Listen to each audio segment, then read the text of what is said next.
ಜೀವನ ಅಂದ್ರೆ ಬಾಳು ಅಂದ್ರೆ ಕಷ್ಟ. ಅದು ನಿಜ. ಒಪ್ಕೊಂಡ್ಬಿಡ್ಬೇಕು. ಕಷ್ಟ ಎಷ್ಟು ಕಷ್ಟ, ಯಾಕೆ ಕಷ್ಟ? ಒಬ್ಬೊಬ್ಬರ ಕಷ್ಟ ಒಂದೊಂದು. ನಾವು ಯಾವುದನ್ನ ಕಷ್ಟ ಅಂತೀವಿ, ಯಾವ ತರ ನಾವು ಅದನ್ನ ನಾವು ನೋಡ್ತೀವಿ ಆ ಕಷ್ಟನ, ಅದು ಒಬ್ಬೊಬ್ಬರ ಮೇಲೂ ಡಿಪೆಂಡ್ ಆಗುತ್ತೆ. ನಾವು ಕಷ್ಟ ಅಂದಾಗ ಬರೀ ಒಂದು ಕಷ್ಟ ಅನ್ನಲ್ಲ, ನಂಗೆ 108 ತಾಪತ್ರಯ ಹೇಳ್ತೀವಿ. 108 ಕಷ್ಟ. 28 108 ಇದೆಲ್ಲ 28 ತಾಪತ್ರಯ, 108 ಕಷ್ಟ ಇದೇ ಹೇಳ್ತೀವಿ. 108 ಕಷ್ಟ ಅಂದ್ರೆ ಮಲ್ಟಿಪಲ್ ಆಗ್ತಾ ಇರ್ತದೆ. ಯಾವಾಗ್ಲೂ 108 ಇರುತ್ತೆ, ಒಂದಾದ್ಮೇಲೆ ಒಂದು ಮುಗಿಯೋದೇ ಇಲ್ಲ ಅದು, ಅಲ್ವಾ? ಯಾವಾಗ್ಲೂ 108 ಇದ್ರೆ ಕಾನ್ಸ್ಟೆಂಟ್ ಆಗಿ. ಬರೀ ಕಷ್ಟ, ಪ್ರತಿಯೊಂದು ಕಷ್ಟನೂ ಒಂದು ಒತ್ತಡ ತಗೊಂಡ್ಬರುತ್ತೆ ನಮಗೆ. ಅದನ್ನ ತಾಪತ್ರಯ, ಒತ್ತಡ. ಪ್ರತಿಯೊಂದು ಕಷ್ಟದಲ್ಲೂ ತಿಳುಕ್ತಾ ಇರೋದು, ಅಯ್ಯೋ ಕಷ್ಟ, ಅಯ್ಯೋ ಇದು ಯಾವಾಗ ಹೋಗುತ್ತೆ, ಇದು ಯಾವಾಗಲಾಗತ್ತೆ, ತಿಳುಕೋದು ಅಂತ ಹೇಳ್ತಾರೆ ಅದನ್ನ. ಆ ಥರ ಒತ್ತಡ ಸೃಷ್ಟಿ ಮಾಡುತ್ತೆ ಪ್ರತಿಯೊಂದು ಕಷ್ಟನೂ. ಅದಕ್ಕೆ ನಾವು ಎಷ್ಟು ಕೇಳ್ಕೊಂಡಿಲ್ಲ, ಎಲ್ಲೆಲ್ಲಿ ಹೋಗಿ ದೇವ್ರ ಹತ್ರ ಕೇಳೋದ್ರಿಂದ ಬಿಟ್ಟು ನನ್ನ ಕಷ್ಟ ಇದೆ ಅಂತ ಯಾರ ಹತ್ರ ಹೇಳ್ಕೊಂಡಿಲ್ಲ ನಾವು ಏನೇನು ಮಾಡಿಲ್ಲ, ಅದಕ್ಕೆ ಮಾಡ್ತಾನೇ ಇದ್ದೀವಿ. ಇದೆಲ್ಲ ಕಷ್ಟ ಹೋಗಕ್ಕೆ ಏನೇನೋ ಮಾಡ್ತಾ ಇದ್ದೀವಿ, ಏನೇನೋ ಕೇಳ್ತೀವಿ, ಏನೇನೋ ಮಾಡ್ತೀವಿ. ಏನಾದ್ರೂ ಕಷ್ಟ ಒಂಚೂರಾದ್ರೂ ಕಮ್ಮಿ ಆಗಿದ್ರೆ 108ರಿಂದ ನನ್ನ ಕಷ್ಟ ಇವಾಗ 106 ಆಗಿದೆ, ಅಥವಾ 108ರಿಂದ 96 ಆಗಿದೆ ಅಂತಲೂ ಹೇಳ್ಬೇಕು. ಇಲ್ಲ, ಒಂಚೂರು ಜಗ್ಗೋದೇ ಇಲ್ಲ ಅಂತಾರೆ. ಒಂಚೂರು ಕಮ್ಮಿ ಆಗಿಲ್ಲ ಕಷ್ಟ, ಒಂದು ತೃಣಾನು ಕಡಿಮೆ ಆಗಿಲ್ಲ. ಅಂದ್ರೆ ಎಷ್ಟು ಗೋಳಕೊಂಡ್ರೆ ಏನ್ ಪ್ರಯೋಜನ, ಎಷ್ಟು ಗುದ್ದಾಡಿದ್ರೆ ಏನ್ ಪ್ರಯೋಜನ? ಕಷ್ಟ ಅಂತೂ 108 ಕಮ್ಮಿ ಆಗದೇ ಇಲ್ಲ. ಅದಕ್ಕೆ ಕೆಲವರು ಹೇಳ್ತಾರೆ, ಹಲ್ ಕಚ್ಕೊಂಡಿರು, ತಡ್ಕೋ, ಯಾವತ್ತೋ ಒಂದಿನ ನಿಂಗೆ ಒಳ್ಳೆ ಟೈಮ್ ಬರುತ್ತೆ, ಹಲ್ ಕಚ್ಕೊಂಡಿರು ಅಂತ. ಹಲ್ ಕಚ್ಕೊಂಡೇ ಒತ್ತಡ, ತಿನ್ಕಿನೇ ಒತ್ತಡ ಜಾಸ್ತಿ ಆಗಿರೋದು. ಅದರಿಂದ ಮಂಕುತಿಮ್ಮನ ಕಗ್ಗದಲ್ಲಿ ಇಷ್ಟು ಹೇಳ್ತಾರೆ, ಹಲ್ ಕಿರಿ ಅಂತ. ಕಿಸಿಯಕ್ಕಾಗದೇ ಇದ್ರೆ ಕಿರಿ ಅಂತ, ಹಲ್ ಕಿರಿದು ಬಿಡು ಅಂತ. ಕೇಳಿ, ಬಾಳಿಕೆಯಲ್ಲಿ 108 ತೊಡಕು ತಿಣುಕುಗಳುಂಟು. ತೊಡಕು ಅಂದ್ರೆ ಕಷ್ಟ, ತಿಣುಕೋದು ಅಂದ್ರೆ ಪ್ರೆಷರ್. ಬಾಳಿಕೆಯಲ್ಲಿ 108 ತೊಡಕು ತಿಣುಕುಗಳುಂಟು, ಕೇಳ್ಕೆ ಮಾಳ್ಕೆಗಳಿವು. ಕೇಳ್ಕೆ ಮಾಳ್ಕೆ, ಅದನ್ನ ಕೇಳ್ಕೊಳ್ಳೋದು ಮಾಡೋದು. ಜಗ್ಗ ಒಂದೂನು ಇನಿಸು, ಯಾವುದು ಜಗ್ಗಲ್ಲ, ಇಷ್ಟು ಕೂಡ ಜಗ್ಗಲ್ಲ. ಗೋಳ್ಕರೆದರೇನು ಫಲ, ಗುದ್ದಾಡಲೇನು ಫಲ, ಪಲ್ಕಿರಿದು ತಾಳಿಕೋ ಮಂಕುತಿಮ್ಮ. ಸುಮ್ಮನೆ ಹಿಂಗದು ಅಷ್ಟೆ. ಇದೆಷ್ಟು ಚೆನ್ನಾಗಿದೆ ನೋಡಿ. ಅದು ಏನು ಮಾಡಕ್ಕಾಗಲ್ಲ ಅಂದ್ರೆ ಏನು ಕಿಸಿಯಕ್ಕಾಗಲ್ಲ ಅಂತೀವಲ್ಲ, ಅದಕ್ಕೆ ಏನು ಹಲ್ ಕಿರಿದು ಬಿಡು ಸಾಕು, ಕಿಸಿಯಕ್ಕಾಗದೆ ಇದ್ರೆ. ಇದನ್ನ ನಾವು ಜ್ಞಾಪಿಸ್ಕೋಬೇಕಾದ್ರೆ ಜೀವನದಲ್ಲಿ ಕಷ್ಟ ಬರುತ್ತೆ, ನಾವು ತಾಳ್ಮೆಯಿಂದ ಇರಬೇಕು. ಯಾವ ತರ ತಾಳ್ಮೆಯಿಂದ ಇರೋದು? ನಾವು ನೇಚರ್ನ ಒಂದು ಅರ್ಧ ಗಂಟೆ ನೀವು ಮಾಡಿ ಕೂತ್ಕೊಂಡು ನೋಡ್ತಾ ಇರಿ. ಹಕ್ಕಿ ಪಕ್ಷಿಗಳು ಹಾರಾಡ್ತಾ ಇದೆ ಆಕಾಶದಲ್ಲಿ. ಅದಕ್ಕೆ ಯಾರು ಬ್ಲೂ ಪ್ರಿಂಟ್ ಕೊಟ್ಟಿಲ್ಲ, ಮ್ಯಾಪ್ ಕೊಟ್ಟಿಲ್ಲ, ಈ ಕಡೆ ಹೋಗ್ಬೇಕು, ಆ ಕಡೆ ಹೋಗ್ಬೇಕು, ಹಂಗ್ ಹೋಗ್ಬೇಕು, ಇಷ್ಟೆತ್ರ ಹೋಗ್ಬೇಕು, ಆ ತರ ಯಾವ ಇಂಡಿಕೇಶನ್ಸು ಇಲ್ಲ. ಏರೋಪ್ಲೇನ್ ಇದ್ದಂಗೆ ತನ್ನ ಪಾಡತಾನ ಹಾರ್ಕೊಂಡು ಹೋಗ್ತಾ ಇರುತ್ತಲ್ವಾ. ಎಷ್ಟು ಚೆನ್ನಾಗಿದೆ, ಎಷ್ಟು ಫ್ರೀಡಮ್ ಇದೆ ಅಲ್ವಾ. ಮೀನು ನೀರಲ್ಲಿ ಹೋಗುವಾಗ ಅದಕ್ಕೆ ಏನಿಲ್ಲ, ಡೈರೆಕ್ಷನ್ ಇಲ್ಲ. ಅದು ಹಿಂಗೆ ಹೋಗ್ಬೇಕು, ಹಂಗೆ ಹೋಗ್ಬೇಕು, ಇಷ್ಟೇ ಮುಳುಗ್ಬೇಕು, ಅಷ್ಟೇ ಹೇಳ್ಬೇಕು, ಏನೂ ಇಲ್ಲ ಅದಕ್ಕೆ, ಅಲ್ವಾ? ಹಾಗೆ ನಮ್ಮ ಜೀವನ ಯಾರೋ ಎಳಿತಾ ಇದ್ದಾರೆ, ಹಂಗೋಗು.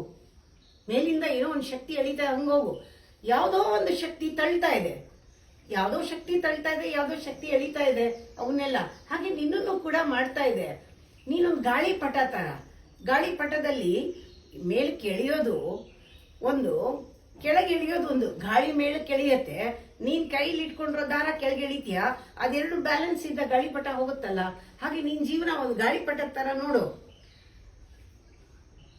ನೋಡಲ್ಲಿ ಕಾಗೆ ಹಾರ್ಕೊಂಡು ಬರುತ್ತೆ.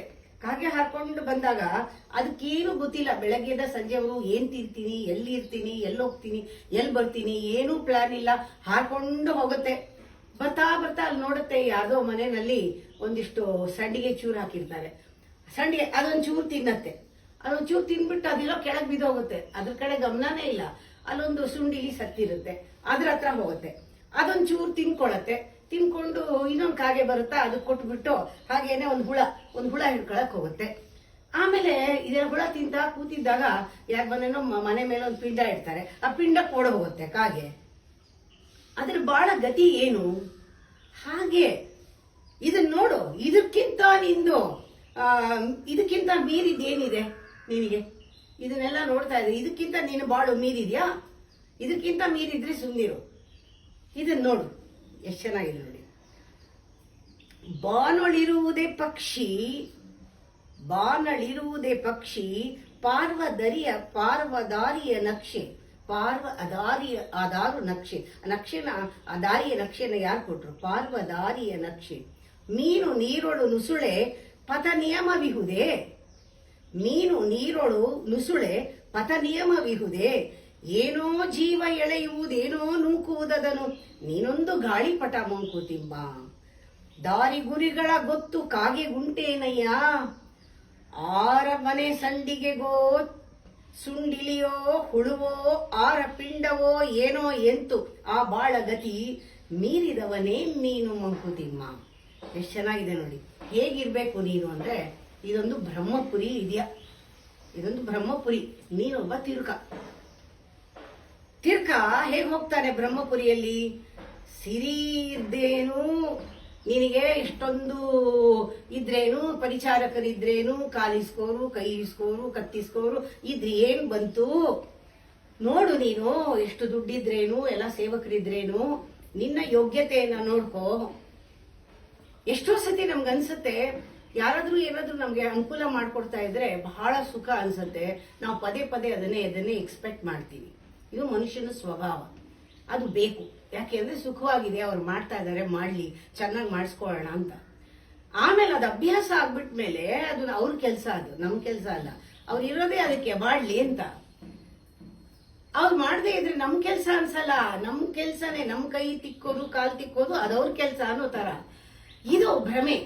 ಆ ಸುಖ ಜಾಸ್ತಿ ಆದಾಗ ಆಮೇಲೆ ಯೋಚನೆ ಮಾಡಿದ್ರೆ ಗೊತ್ತಾಗುತ್ತೆ, ಇದು ಇವರೆಲ್ಲರೂ ಕೈ ಕಾಲು ಹಿಸ್ಕೋರೆಲ್ಲ ಅವ್ರು ಆರೋಗ್ಯವಾಗೇ ಇರ್ತಾರೆ. ಹಿಸ್ಕೊಂಡು ನಿನಗೆ ಕಾಯಿಲೆ ಬರೋದು.